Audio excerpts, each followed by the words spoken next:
leave me a little while alone, here at his grave that still is strewn with crumbling flower and wreath. The laughing rivulet leaps and falls, the thrush exults, the cuckoo calls, and he lies hushed beneath. With myrtle cross and crown of rose, and every lowlier flower that blows, his new-made couch is dressed primrose and cowslip, hyacinth wild, gathered by monarch, peasant, child, a nation's grief attest.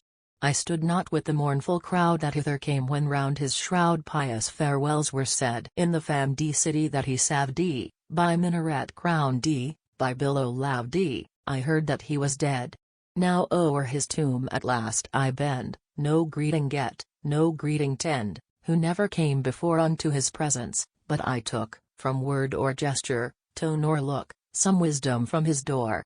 And must I now unanswered wait, and, though a suppliant at the gate, no sound my ears rejoice? Listen. Yes, even as I stand, I feel the pressure of his hand, the comfort of his voice. How poor were fame, did grief confess that death can make a great life less, or end the help it gave.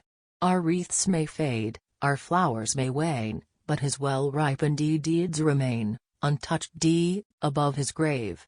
Let this, too, soothe our widowed minds. Silenced are the opprobrious winds whene'er the sun goes down, and free henceforth from noonday noise, he at a tranquil height enjoys the starlight of renown. Thus hence we something more may take than sterile grief, than formless ache, or vainly uttered vow. Death hath bestowed what life withheld, and he round whom detraction swelled hath peace with honor now. The open jeer, the covert taunt, the falsehood coined in factious haunt, these loving gifts reprove. They never were but thwarted sound of ebbing waves that bluster round a rock that will not move. And now the idle roar rolls off, hushed is the jibe and shammed the scoff, repressed the envious gird, since death, the looking glass of life, cleared of the misty breath of strife, reflects his face unblurred. From callow youth to mellow age, men turn the leaf and scan the page, and note, with smart of loss, how wit to wisdom did mature, how duty burned ambition pure, and purged away the dross. Youth is self-love, our manhood lends its heart to pleasure, mistress, friends, so that when age steals nigh, how few find any worthier aim than to protract a flickering flame, whose oil hath long run dry. But he, unwitting youth once flown, with England's greatness linked his own, and, steadfast to that part, held praise and blame but fitful sound, and in the love of country found full solace for his heart.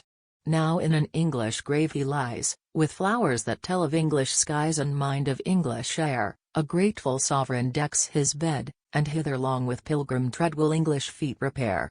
Yet not beside his grave alone we seek the glance, the touch, the tone, his home is nigh, but there, see from the hearth his figure fled, the pen unraised, the page unread, untenanted the chair. Vainly the beechen boughs have made a fresh green canopy of shade, vainly the peacocks stray, while Carlo, with despondent gait, wonders how long affairs of state will keep his lord away. Here most we miss the guide, the friend, back to the churchyard let me wend, and, by the posied mound, lingering where late stood worthier feet, wish that some voice, more strong, more sweet, a loftier dirge would sound. At least I bring not tardy flowers, votive to him life's budding powers, such as they were, I gave he not rejecting, so I may perhaps these poor faint spices lay, unshidden, on his grave.